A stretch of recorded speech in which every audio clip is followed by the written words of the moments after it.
Bonjour à tous, Philippe de la chaîne PH2O, l'heure de la truite.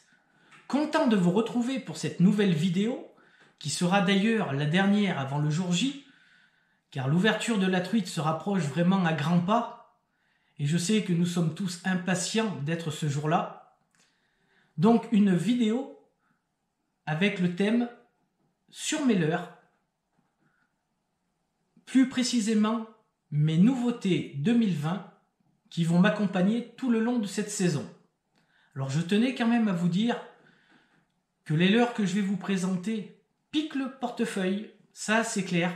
C'est un choix que j'ai fait, c'est vraiment un choix de me faire plaisir pour cette passion que j'ai spécialement pour la truite. Mais je ne suis pas inconscient, je sais qu'il y a des marques qui fabriquent des leurres vraiment beaucoup moins onéreux, style la marque Sakura par exemple, avec le Foxy-Minnow, Genki, la marque Rapala, qui est beaucoup moins chère, mais aussi la marque Caperlan, que l'on trouve chez Decathlon, qui en plus cette année a vraiment fait des efforts au niveau de poissons nageurs pour la truite. D'ailleurs, à ce sujet-là, si vous êtes intéressé pour voir de jolies présentations Caperlan avec leurs nouveautés, je vous conseille de voir Mika de la chaîne Spinnerfish qui a vraiment fait de très jolies présentations au niveau des leurres Caperlan. D'ailleurs, il en fait en plus une petite vidéo il y a 1-2 mois de ça sur un petit crank Caperlan avec en prime une jolie prise d'une truite fario de 52 cm. Comme quoi, et moi le premier, je pense pas à pêcher avec un crank pour la truite, et pourtant il s'avère que c'est de très bons leurres pour faire de jolis spécimens, donc à ne pas négliger. Voilà, cette petite parenthèse faite, nous allons commencer par la présentation de mes leurres, mais avant de vous montrer les nouveautés 2020, je tenais quand même à vous présenter un leurre qui me quitte jamais lors de mes sessions truites, mon leurre favori. Vraiment, si vous me demandez de prendre que un leurre pour faire une session truite, c'est celui-là que je prendrai et sans hésitation. Je veux parler bien sûr de la cuillère tournante ARS de chez Smith. Donc moi je la prends en 3,5 g et il y a vraiment deux couleurs que je tenais à vous montrer. Celle-là, c'est la couleur 13. Donc une palette argentée point rouge avec le lest vert fluo. Et la couleur numéro 3, qui est peut-être celle-là ma favorite. Donc toujours avec une palette argentée point rouge et un lest jaune point rouge. Donc toujours en 3,5 g. Pour moi, c'est ce qui me va le mieux dans mes rivières que je côtoie. Donc c'est une cuillère qui a déjà un petit émerillon barilé sur le haut, afin d'éviter le vrillage du nylon ou de la tresse si vous pêchez en tresse, qui n'est pas négligeable. Un lest vraiment très équilibré, qui lui permet vraiment une nage magnifique à travers les veines, voire traverser les veines d'eau, vraiment avec aisance, et une palette très fine, voire biseautée sur les côtés, qui lui permet de se mettre en action dès qu'elle touche l'eau, ce qui n'est pas négligeable non plus, car on sait que à la tombée de l'eau, ça peut vraiment attirer tout de suite la truite, et là elle se met tout de suite en action en tournant vraiment sur elle-même, vraiment avec facilité. Donc voilà pour l'ARS de chez Smith, la petite japonaise. Maintenant, nous allons attaquer les poissons nageurs, et là maintenant, c'est les nouveautés 2020. Alors je vais commencer par un poisson nageur que bien sûr tout le monde connaît, ou voire quasiment tout le monde, c'est le Ryoki de la marque Duo. Alors cette année, j'ai voulu un peu prendre des tailles un petit peu plus importantes que d'habitude. Donc là, j'ai pris le Ryoki 60S, donc version coulante. avec ce nouveau coloris Span Goujon. Donc pour 60 mm, il fait un poids de 6,5 grammes. Donc ils avaient sorti l'année dernière la couleur Goujon, mais là, ils l'ont amélioré avec des petites taches rouges sur les flancs. J'espère que vous les voyez quand même. Et surtout, un flanc de couleur rose très foncé, voire quasiment rouge, pour attirer la truite. C'est vraiment ce que j'ai apprécié. Dès que je l'ai vu, j'ai dit ça, celui-là, il va vraiment être très bon pour la truite.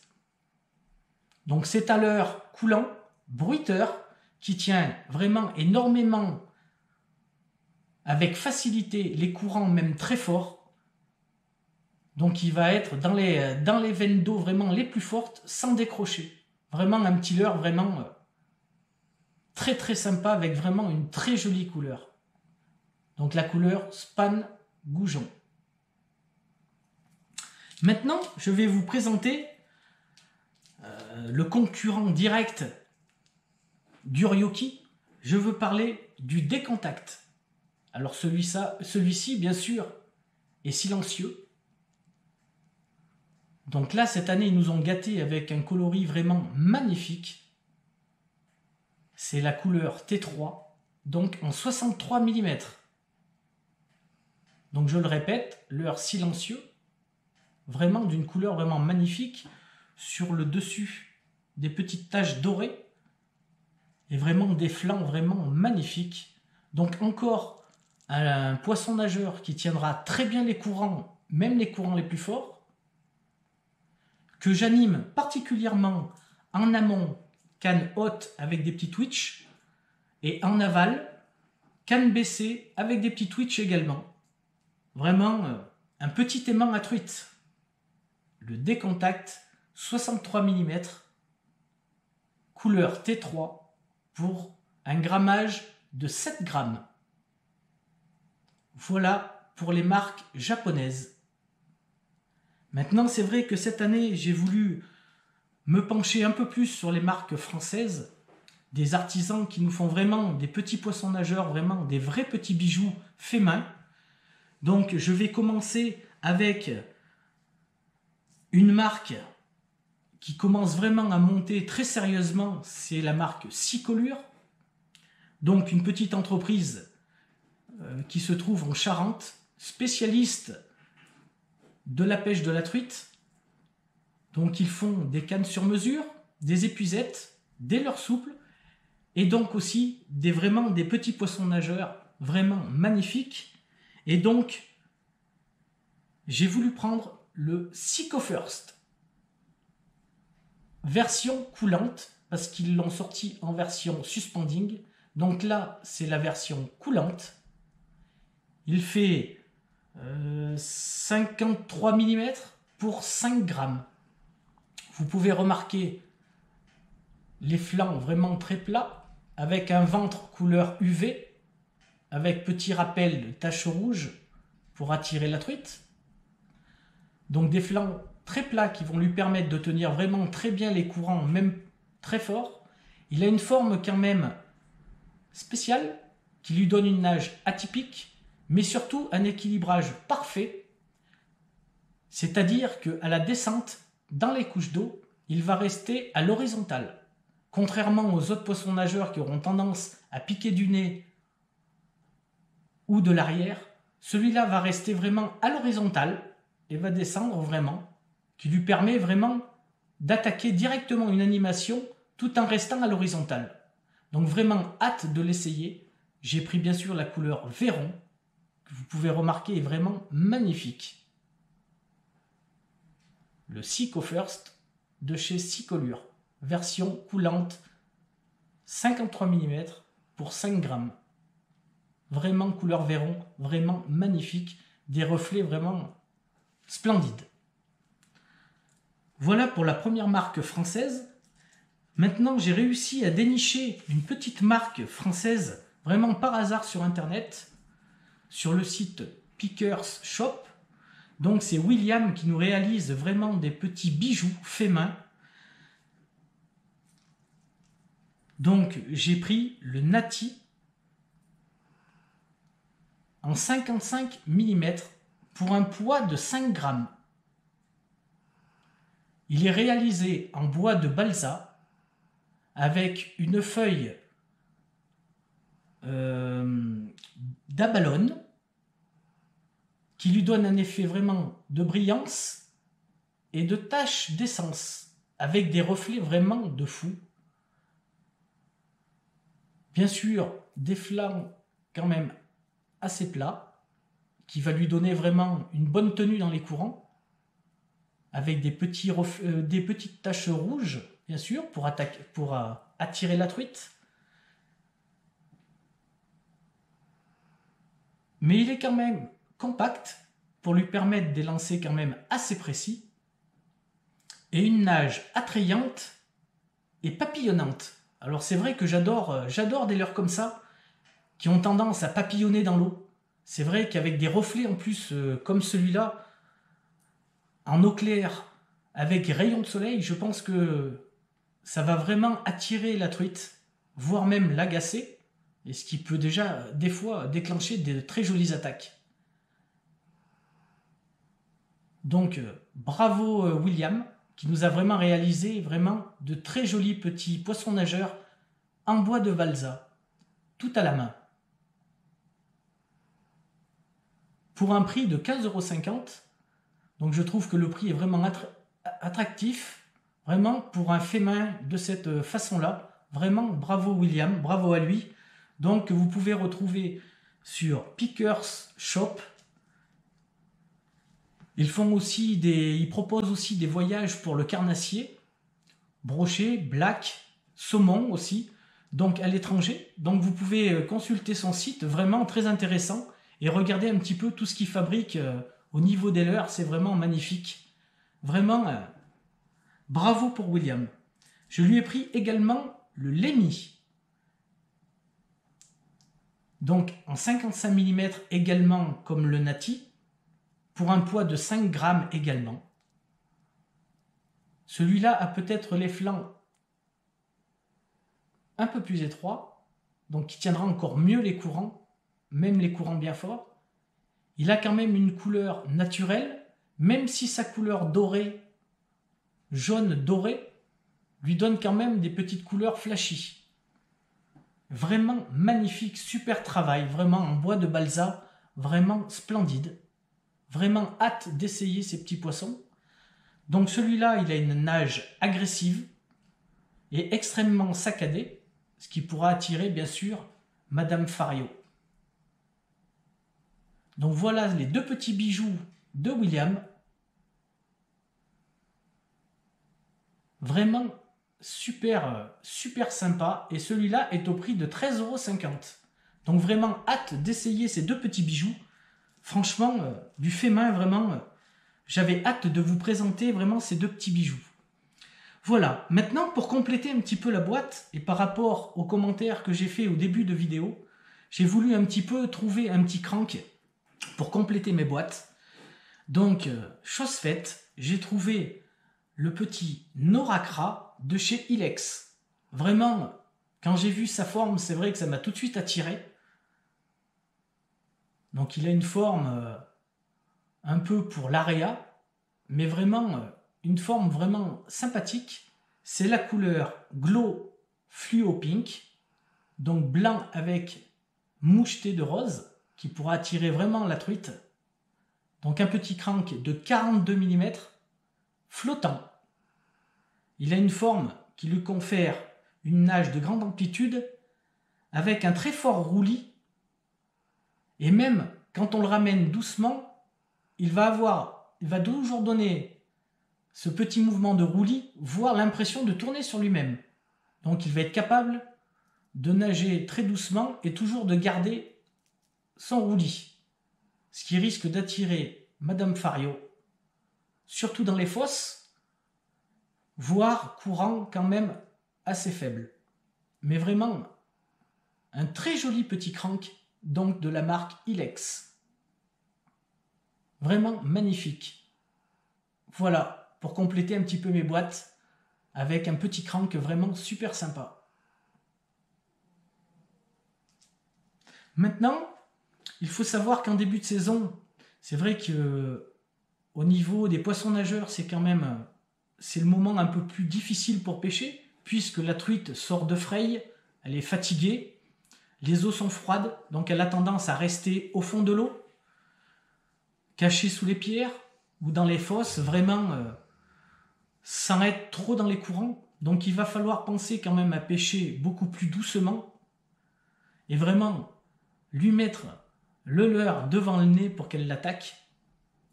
Donc j'ai voulu essayer cette année, toujours en restant dans la marque française, donc que vous connaissez tous, c'est la marque Fish. Donc j'ai pris le Black Minnow en 70, en leurre souple. C'est une nouveauté au niveau coloris, puisque c'est la couleur Véron. Il y a 2 combos dedans. Pour 9,90 €, c'est vrai que ça pique aussi, parce qu'ils sont quand même assez fragiles. Mais c'est vraiment un petit leurre vraiment souple, vraiment très joli. Donc cette année, avec la nouvelle couleur Véron, qui est vraiment splendide. Vraiment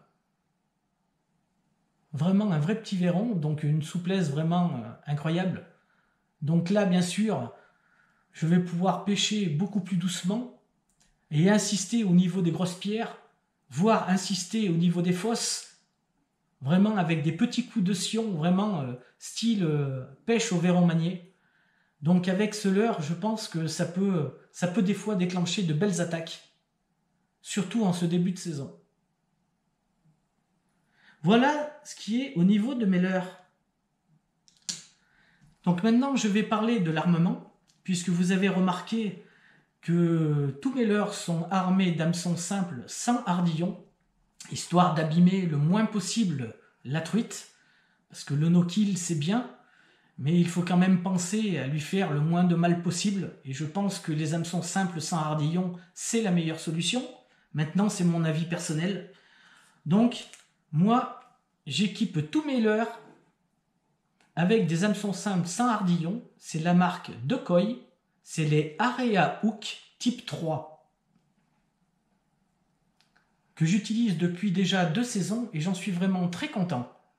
Alors vous pouvez remarquer sur le petit dessin qu'il y a quand même un petit ergot juste sous le piquant, ce qui permet d'avoir quand même une petite arête d'arrêt au niveau des décroches. Alors maintenant, est-ce que l'on décroche moins? Je ne pourrais pas le certifier. On va dire que psychologiquement, ça fait du bien aux pêcheurs de se dire j'ai quand même une petite ergot pour éviter de décrocher quand même davantage. Maintenant, je pêchais avant avec des triples, je décrochais, ça m'arrivait. J'ai pas l'impression de décrocher davantage avec les hameçons simples, ça c'est sûr. Maintenant, il suffit d'avoir un peu l'habitude de pêcher avec un frein quand même assez desserré pour éviter que la truite prenne appui sur le leurre et se décroche. Mais franchement, hameçon simple sans hardillon, je remarque pas spécialement plus de décroche. Maintenant, je tenais quand même à vous signaler et à vous montrer comment j'arme mes poissons nageurs. Donc vous pouvez remarquer que l'hameçon de derrière a la pointe sur le bas.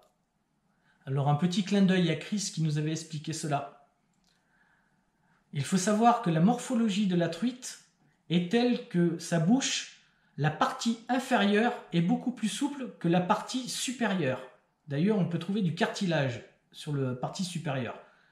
Donc, pointer l'hameçon sur le bas permet de l'accrocher au niveau de sa partie la plus souple inférieure et donc moins de décroche. N'ayez pas peur non plus, vous accrocherez pas davantage, car il faut savoir que quand on ramène un poisson nageur, il a tendance à piquer du nez. Donc une chose est sûre, toute la saison dernière j'ai pêché comme ça, on n'accroche pas davantage. Par contre, au niveau des décroches, j'ai remarqué quand même vraiment un mieux vraiment très nettement au niveau des décroches de cette façon-là. À essayer, moi personnellement j'ai essayé et j'ai adopté. Voilà. Maintenant, une petite astuce au niveau de mes cuillères tournantes, car il faut savoir quand même que malgré son prix, le défaut de l'ARS, c'est la peinture sur le lest qui est vraiment, qui n'aime vraiment pas les coups sur les pierres. Donc le moins impact sur une pierre et la couleur vraiment explose. Donc c'est vrai qu'au fur et à mesure, on voit la couleur qui disparaît à vitesse grand V, surtout en été, même avec des lancers précis. L'été, avec la sécheresse que l'on a, on pêche plus dans les cailloux que dans l'eau, malheureusement. Donc c'est vrai que la peinture se dégrade vraiment très rapidement. Donc moi, pour remédier un petit peu à cela, je passe au moins 2 couches de durcisseur pour les ongles. Donc là, il faut voir maman, la femme, la sœur, pour voir ça un peu, pour trouver ça un peu dans ses affaires. Mais je passe 2 couches de durcisseur pour ongles. Alors si vous avez vu ma vidéo tuto au niveau des sens de la truite a vraiment un odorat vraiment hors norme, voire plus performant qu'un chien. Donc c'est vrai que les 2 couches que je passe de durcisseur ongles a vraiment une odeur très désagréable, très forte. Donc pour remédier à cela, je passe de l'attractant, que j'ai une petite bouteille en spray. Donc je passe de l'attractant carnassier dessus, au moins 3-4 couches. Alors pour éviter, bien sûr, que l'attractant a quand même l'effet de collant, donc pour éviter que le lest reste collé plus ou moins et garde bien sa mobilité sur son axe, je verse 2-3 gouttes d'attractant dans un petit bouchon plastique et je passe tout le lest avec un pinceau. Donc ça, j'en passe au moins 3-4 couches, vraiment facile. Donc vous laissez bien sécher à chaque couche, bien sûr, après chaque couche. Mais je passe au moins 3-4 couches d'attractant carnassier pour enlever cette odeur désagréable et qui pourrait causer, bien sûr, les refus de la truite. J'utilise également le petit spray carnassier attractant sur mes poissons nageurs, car j'ai le défaut de fumer, et c'est vrai qu'en manipulant les poissons nageurs, on y met dessus l'odeur du tabac, qui pourrait créer un refus de la truite.